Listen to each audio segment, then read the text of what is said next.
Thanks for stopping in at Down the Road Show. This video is brought to you by our friends at Tilt Graphics. Thanks for this dope mask with my favorite superhero on it. It helped keep me a little extra safe while social distancing at Downtown Albuquerque's Black Lives Matter protest this weekend. So thank you for that, my brother. Go check them out so you can get your own custom mask sent to you. They're very affordable. All right, now Arthur Bell Jr. and his family just put on an amazing event this Sunday in downtown. It was a peaceful protest. Everyone was social distancing. Now, I have to apologize for the video first off. It came out a little blurry. I don't know what happened with my equipment. I need to get new equipment, basically. So I apologize for that. I edited it together with the after protest at the park across town, which was an amazing event with live music and free food and hand sanitizer, and just everybody was signing up to vote and signing petitions. It was an amazing energy. The regular news media was there as well. So watch this video, share it, like, comment, because I'm going to leave the words to the speakers at the event, because what they had to say was very important, eloquent, and just beautiful messages all the way around.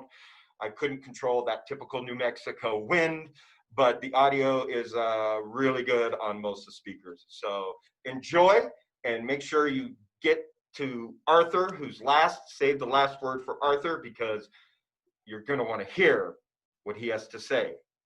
And go support Black Lives Matter. Hi, everyone. I'm Alyah Bell, and I'm going to be your guys' host for today. Hi, my name is Arthur, and I'm going to be your guys' co-host today. Thank you guys for all coming out and showing us that Black lives do matter. We stand for righteousness. Mother, I'm angry for generations, and we're looking for you to shed light. I pray for the saints who have come to stand for justice. Justice, Lord God, justice. Black men and women have hung from trees, been murdered on streets.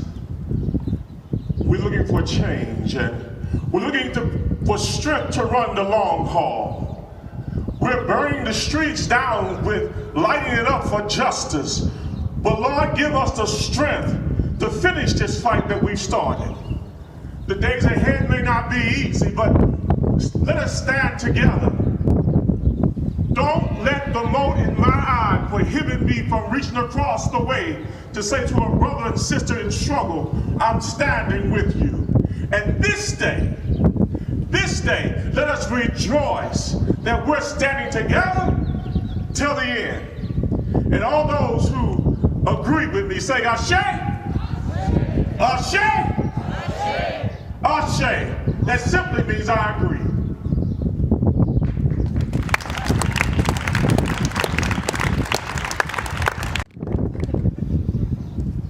Hey everyone, my name is Lazzra Hill, and my life matters. My young Black life matters.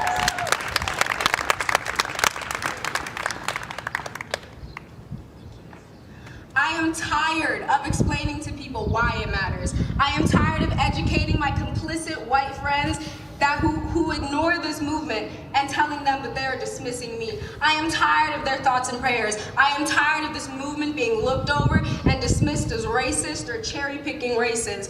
I am here to help change the world for the better, and that's what we're all here for. There have been protests across this entire world. People see us, people hear us, and now is our time. Young people, it's our time now. We have learned from past generations' mistakes. We have learned how to run our society and our government, and we have learned how to not run our society and our government. We have to be the change. We have to, or nobody else will. We have to vote. We have to protest. We have to organize. We have to hold government positions, because it's all on us. White people, it is time for you to start waking up, pulling your weight, recognizing the systems of oppression that you have put in place and perpetuate with your inability to see all of humanity. and your inability to see what you have done. We have begun to come together, a people is this world, and we have to stay together to pull us all through. Woo!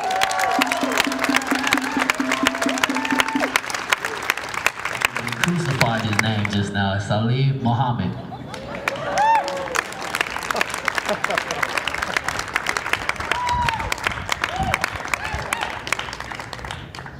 How's everybody doing? First and foremost, I want to say thank you everybody for being here.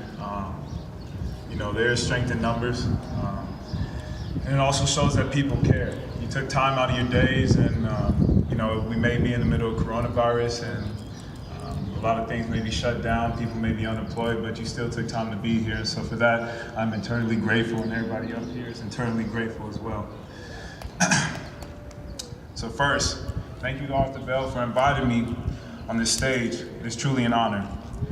Thank you to all those who are attending this event and lending your time and energy, which is our most precious resource, to a cause that is greater than any individual person.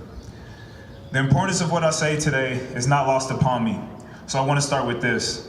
The time is now, and the future is watching. Woo! No more symbolic victories. I don't want my kids to look back on what we did and say that was a nice gesture. They will grow up in a world where police are held accountable for unjustified killings and brutalities. They will grow up in a world where they will be able to accumulate assets that can be passed down and start the process of creating generational wealth.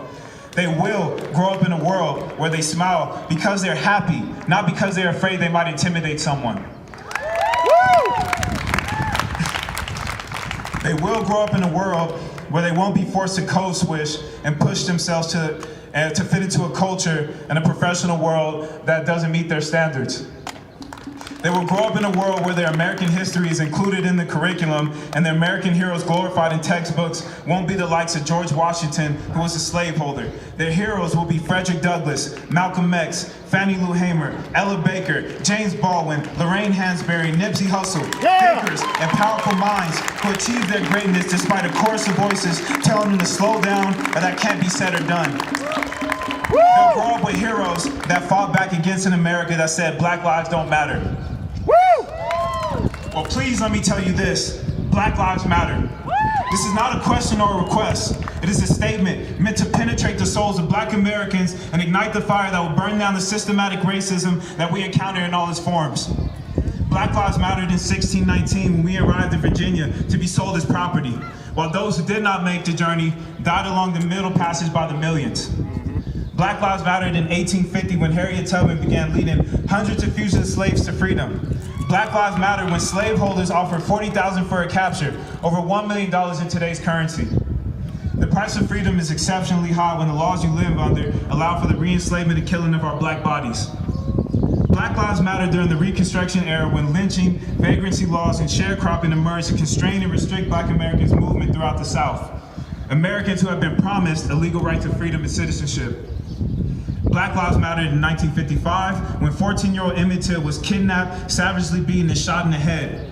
We mattered when a metal fan was tied around his neck with barbed wire and his body pushed into a river by Roy Bryant and his half-brother J.W. Millum. These atrocities were brought on by accusation from Roy Bryant's wife, Carolyn, that Emmett whistled at and assaulted her. She later admitted in life that these accusations were a lie.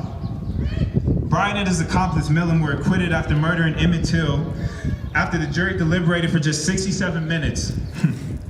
They were released on bond, with kidnapping charges pending, but a grand jury refused to indict them and they went free. The Civil Rights era came not long after the murder of Emmett Till. It was a response to generations of unwillingness from the judicial system to provide Black lives with justice for heinous crimes against them. A refusal to acknowledge that Black lives matter.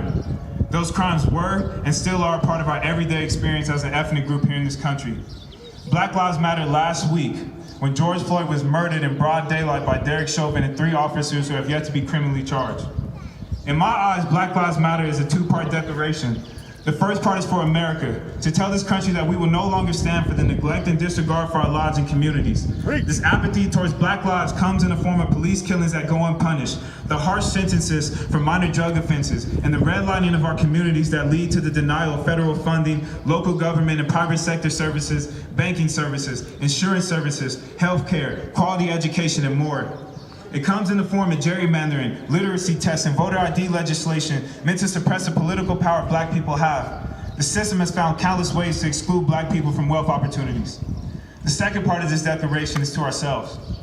Black Lives Matter says that our hardships in America are not our life's destiny. We are not relegated to secondhand citizenship.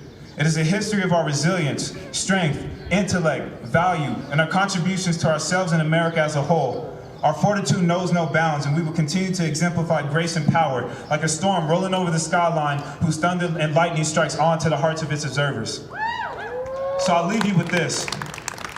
If even one name I mention is unfamiliar to you, if even one concept I mentioned, redlining, voter suppression, gerrymandering, is unfamiliar to you, then it is your duty to educate yourselves, educate your families, help fix the problem by blowing away the smoke that has allowed racism to hide unchecked in the United States. Take direct action by using your voice and your vote to force change to happen. As the echo of Jill Scott Heron's voice rings in my head, I conclude this statement with telling you the revolution will not be televised. It will not be on the Instagram feed for you to repost. It will not come in the form of a Billboard Top 20 hit or the newest Netflix series. It will be live and direct. The time to wake up is now. Let knowledge be our guide as we stand in unison with protesters across the world, from the Aborigines in Australia to the streets of Albuquerque, right here and right now. Yeah, preach for me. Rest in power to George Floyd, Breonna Taylor, Ahmaud Arbery, and the countless other Black lives lost senselessly and far too young. May the Most High provide you a place in peace. One love. Thank you. Woo! Next up, we'll be having Alyah.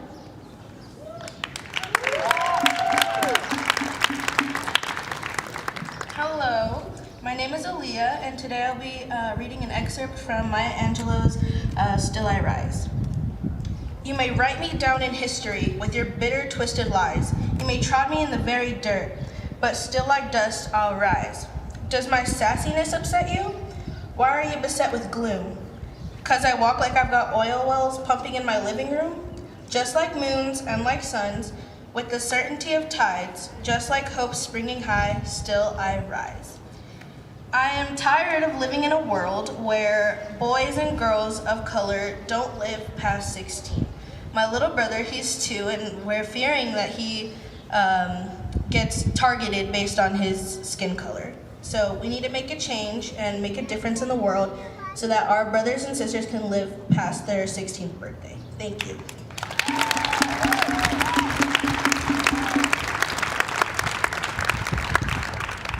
Next up, we're gonna have a solo by Reggie Johnson.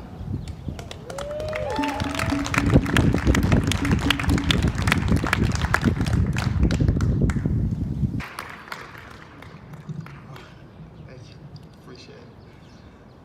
And yeah, the occasion is tense, but the fact that we're here together, it says something.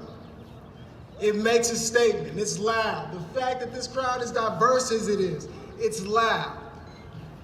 And it's screaming to the establishment that we are tired of the status quo. That a change is going to come. And you can count on that, you can take that to the bank, things will be moving. And I urge you all to stay dedicated to the fight. Stay dedicated to the idea of justice, because that's how we go forward. That's how we improve as a people. As diverse as we are, that's how we improve. So I want to thank you all for coming out and supporting. It speaks volumes. I was born by the river, in a little tent, oh, just like the river I've been running ever since. It's been a long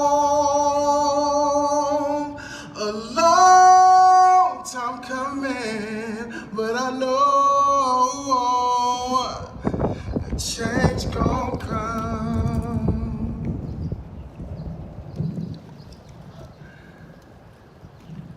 See, we go to the movies and we go downtown, but they keep telling us don't hang around. It's been a long,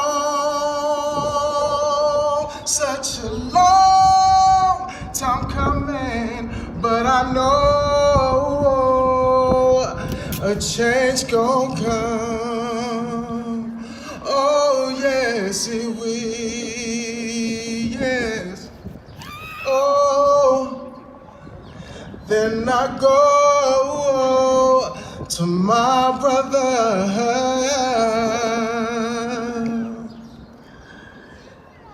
and I say, brother, brother, help me please.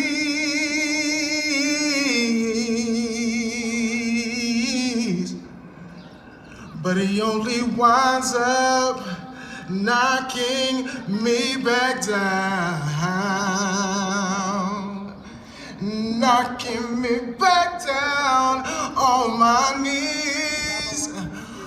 Oh, there were times that I thought I wouldn't last for long, but because I see y'all, I know I can carry on. It's been a long, such a long time coming, but I know a change gon' come.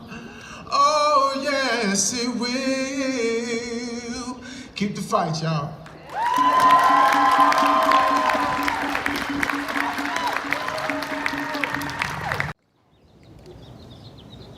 I'm a little short, sorry. So as introduced, my name is Jasmine Jackson. I was born and raised here in Albuquerque, New Mexico in a military family. So I grew up with friends of all cultures, backgrounds, very beautiful. Thank you, Arthur, for having me here. I really appreciate you inviting me. I look out into the crowd today and I see many beautiful people and families, but what stands out to me the most right now are the children that we have here. I'm not a mother yet. Hopefully one day I'll be blessed enough to have children, but I am a big sister. I am an auntie. I'm a daughter of beautiful Black people. My brother, who just graduated from La Cueva High School, he's 19 years old.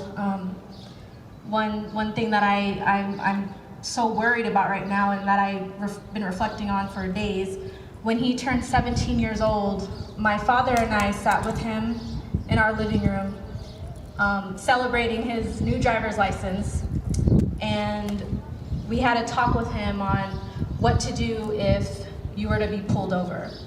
My little brother at the time, like I said, was 16, 17 years old. Innocently, he said, I give him my license and my registration, like, what else? And I just remember my body becoming hot because I'm thinking in my head, no. We had to school my brother, my 16, 17-year-old brother at the time, on what to do if you were to get pulled over. Don't speak unless you're spoken to. Keep your hands where the officer can see them. Don't make any sudden movements. None of that. So he didn't really understand at the time why we were explaining this to him, and we had to kind of get in depth with him, get a little raw with the situation. And on my ride home, I lost it because I just taught my 16-year-old brother how to stay alive if he were to be pulled over. And that was hurtful to me. As I said, I'm not a mother. I have nephews and nieces, but I worry about them so much because I refuse to let them grow up in a world where they have to fear for their safety because of the color of their skin. I refuse. And I look out into the crowd and I see all these children here today, all these, from babies to preteens to, you know, their early 20s, all these people here today that have so much opportunity to make a change. And it's beautiful, but we have to understand as adults, I'm 28 years old, I know I look like I'm 16, but I'm almost 30. But we have to understand as adults, we have to lead by example when it comes to this. We have to teach our youth that there is a zero tolerance for racism and to call it out when you see it right away. Yeah. I'm sorry, I'm getting a little emotional. Let it out.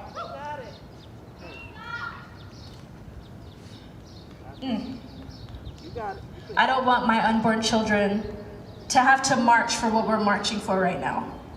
And I don't want any of these younger children or youth or people in their younger 20s to have to march in the future for what we're marching for right now. We need to hold our leadership accountable. We need to press this issue and show them that we are not going to stop until this stops, okay? Woo! Yeah. We have to teach our youth the importance of having a voice.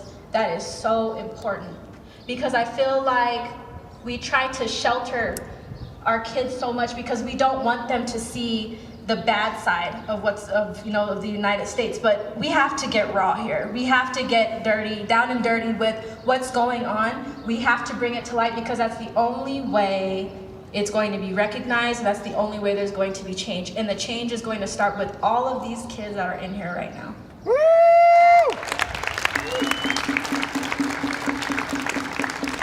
So aside from teaching your kids love, because that is extremely important during these times, as I said, please teach your children, I don't care what color they are, teach them that there is a zero tolerance for racism, and if they see it, to end it, to stop it, to approach it, because that's the only way we're gonna move forward, is if we bring this to light and we show that we're not gonna do this anymore. Thank you.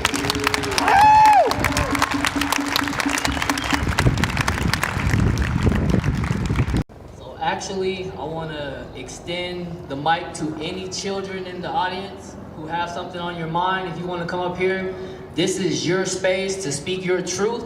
I can guarantee whatever you have on your mind right now, you can say freely right here, and we all have your back. So that's what this stage is for, and that's what this is about. So any children in the crowd, if you have something you want to say, don't be shy. Come up here and tell us what's on your mind.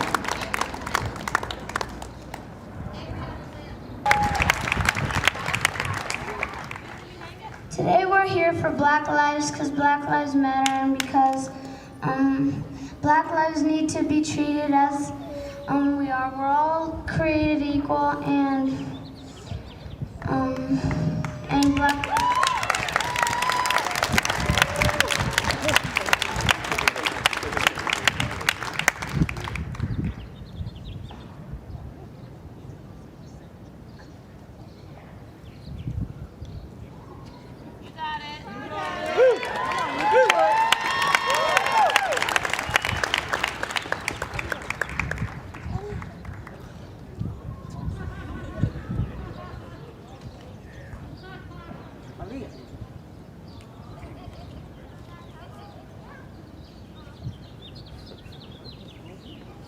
Straight up paragraph. It's gonna be a good speech.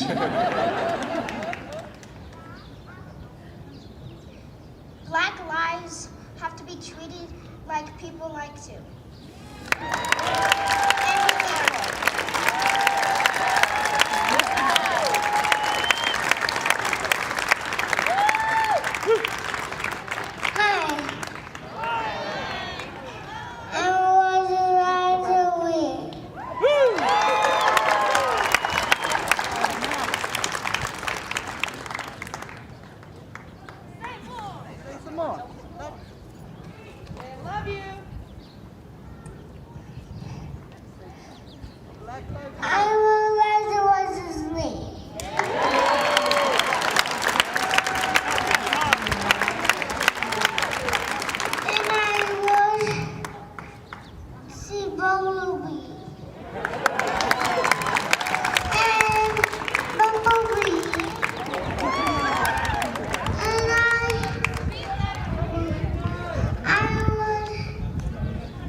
lot to say, so I don't want to cut him off because I feel like that's what people do in the United States. You have something to say and people cut you off. So we're going to go ahead and let him say what he got to say.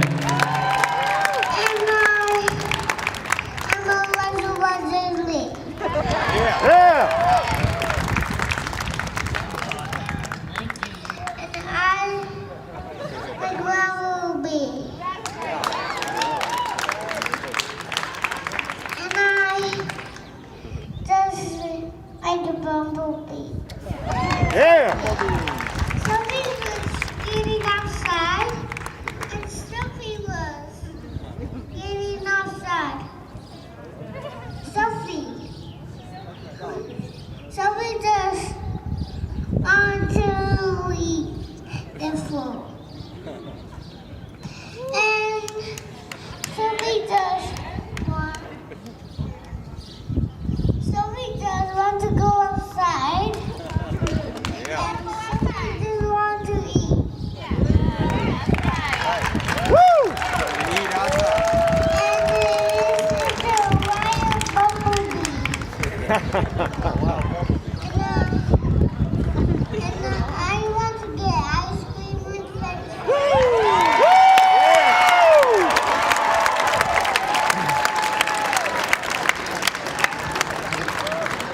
So I'm gonna just elaborate on what he just said. He's telling y'all the struggles of his everyday life.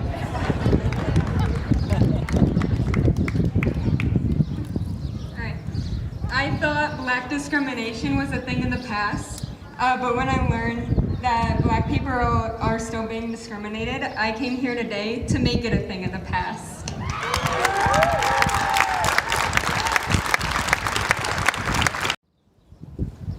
All right, so we'll have one more song for you all, and I also would like to thank our Mayor Keller, for coming out, not to speak, but just to give us his ears and listen. And hopefully this is the start of the dialogue that we need to instill that change that the city needs as a whole. Hi, my name is Avery. I made a painting of a flower, and what that flower meant was we want peace and harmony and no more policemen. We want black out of jail. Please help us.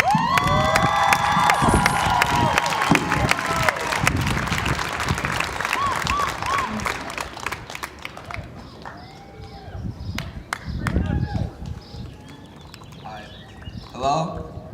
My name is Levant White, I'm 14. My name is Latavius Morris, I'm 14 years old. And today, thank you everybody for coming out here. Today we're gonna be talking about my uncle, Clifton White. First I want to say that he was innocently taken from us illegally for protesting for Black lives. And I feel like that's wrong and we need to get Clifton out of jail. He did nothing wrong. He tried to help all of us. He was trying to protect us. He pretty much took everything for us, pretty much. Well, not in a bad way, but in a good way. I like to see other color besides black out here, and I would like for everybody else to speak their mind because we need you guys too. And can you guys please repeat after us as loud as you can? Free Clifton White! Free Clifton White! Free Clifton White! Free Clifton White! Thank you guys for supporting us. Y'all have a good day.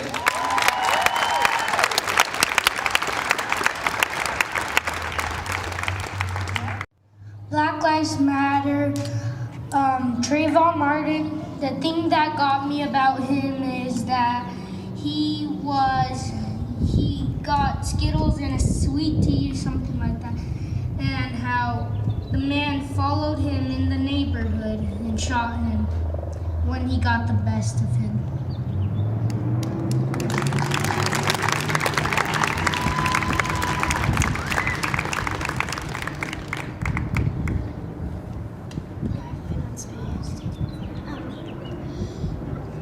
What I want to say is that even though there's a lot of different types of people out there, I try to be friends with anyone and everyone because everyone, no matter what they look like, because we're all people and we all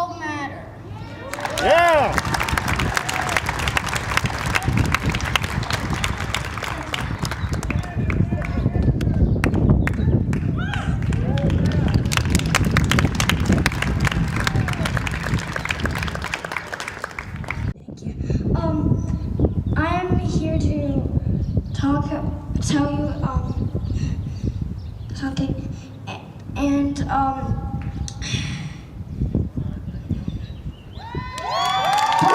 lives matter, and black people should be treated like we all are treated. Yeah!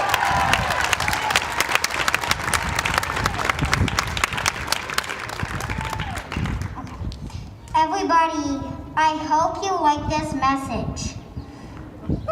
I hope black can keep going. I hope black don't die.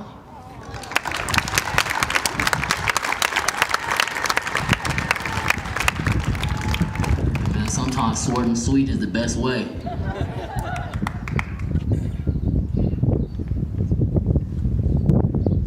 I wanted to come up here to say that this matters. This is important. I think we all know that, right? Yeah. We can all agree that everyone here deserves to have a life, and that some people aren't getting that. That's important, that people, everyone has the chance to have a life. Okay? Yeah.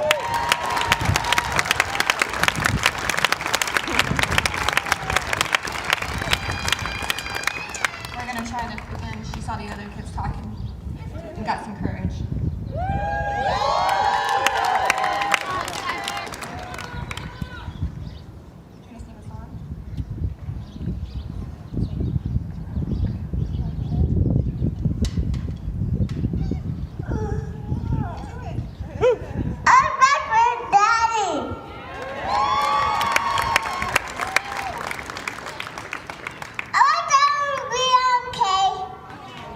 Yeah.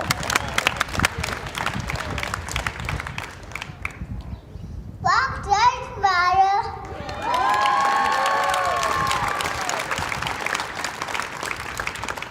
Take all the point. Woo!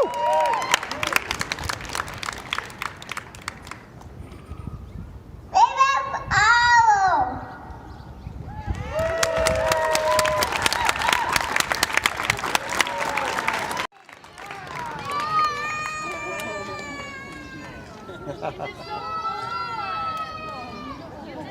All right, give everybody else a round of applause one more time for me.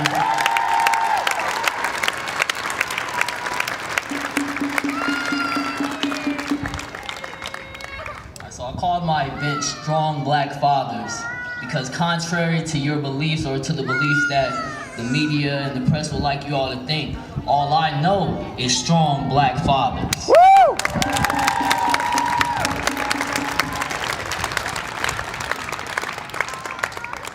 I also called the event Standing for Our Children. I called it that because I think verbiage is something that we don't focus on enough. So the words that we use have to be the correct dialogue.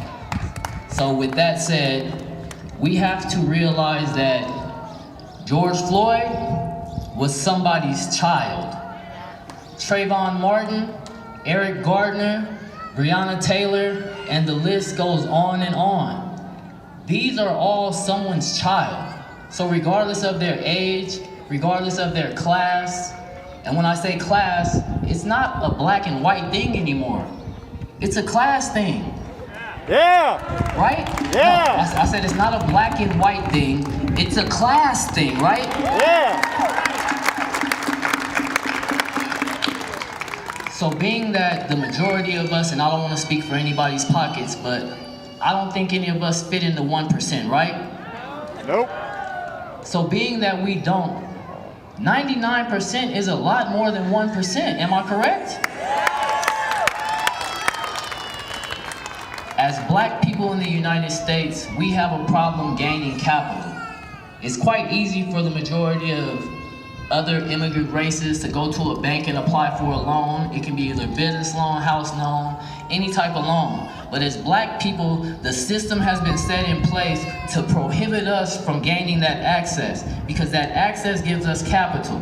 Now with that said, a lot of times people ask, what can we do to help the movement? We all know a black person, right? Who is brilliant, who has the greatest ideas, but they're lacking capital. So my thing is, put your money where your mouth is. Yeah!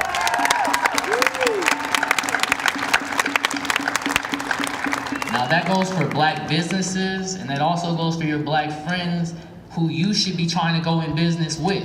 Because in order for us to pull ourselves up by our bootstraps, as they say, we need a little help from the people who we honestly know have our best interest at heart. And to me, that would be you people right here. Right? That's you guys. Make some noise for yourselves. That's you all. Now, my event is more family-based because I think our children are really our future. With that said, we have a system in place that I don't feel many people know about. It's called the school to prison pipeline. Anybody know about that? Yep. Yep. As a black child, you are 4 times more likely to be suspended from school for anything. It doesn't matter what your crime is. So that means if you wore the wrong shirt, more than likely you're 4 times more likely than your white counterparts to be suspended. Now, being a black man or being a black child, once you start getting suspended, that sets you up in that system, and that's why it's called a school to prison pipeline. So now you're in that pipeline. So it's not just, oh, they went to school and they got in trouble here. It's you starting a consistent dialogue of telling these kids that when you mess up, we don't care, we just want you to go over here. So if our children have the mindset of nobody cares about me when I make a mistake, I have a question for everybody. Raise your hand if you've never made a mistake. I don't see any hands. With that said, none of us can throw a rock because we live in a glass house. We can only respond how we react to being disrespected. As black people in the United States of America and around the world, we are countlessly disrespected. I'm speaking to my brothers and sisters now. When someone disrespects you, react in the opposite way that they want. So if they are trying to get a rise out of you, they want you to cuss them out, they want you to speak down, basically take you out of your character, do the exact opposite. Because in order to get where we're trying to go, the dialogue has to be constructive. I've been going to different protests throughout the city and throughout the state, and what I'm realizing is we have our allies' ears. And instead of me getting up here and talking about how white people should do this and white people should do that, shit, I just want to say thank you, white people, for showing up. Woo!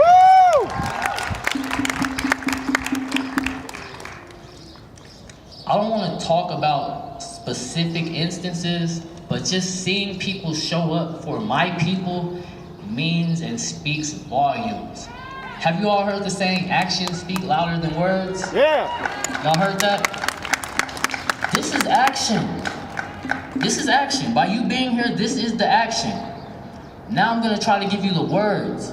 And after we figure out the words, then we put the plan and instill it, and then we start making progress towards getting us where we need to go. My plan would be to somewhat defund the police. And when I say defund, that doesn't mean take away all their rights to do their jobs. It just means that our police department doesn't need a tank.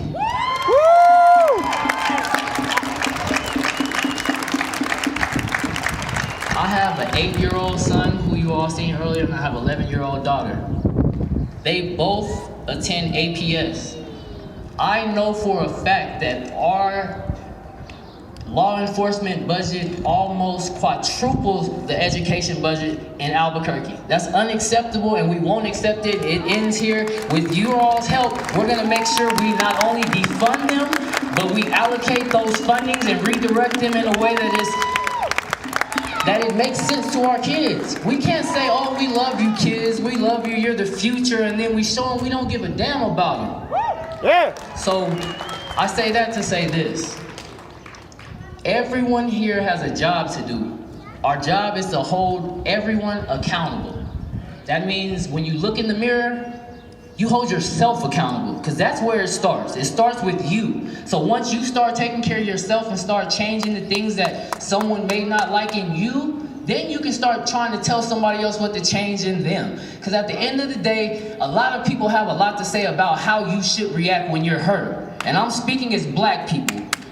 The riots, the protesting, it may not be right in your eyes, but who are you? And when I say you, I'm not talking to all my beautiful white folks. I'm talking to them people who act like they don't understand. Right. Preach! Who are you to tell me, the victim of oppression for countless years, how I'm supposed to respond to being the victim? Who are you? Woo! Yeah! You have no right and it holds no merit.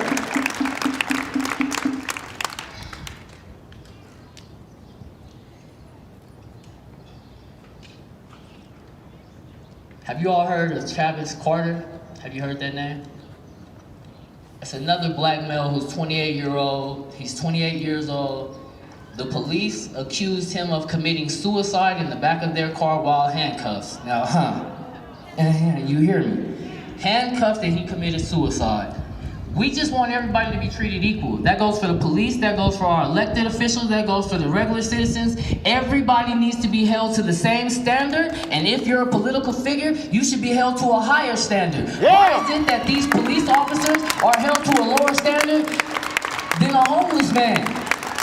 We have to be the change that we want, and we have to stop doing so much talk and start doing some walking. So I'll end with this. An injustice anywhere is a threat to justice everywhere. Martin Luther King.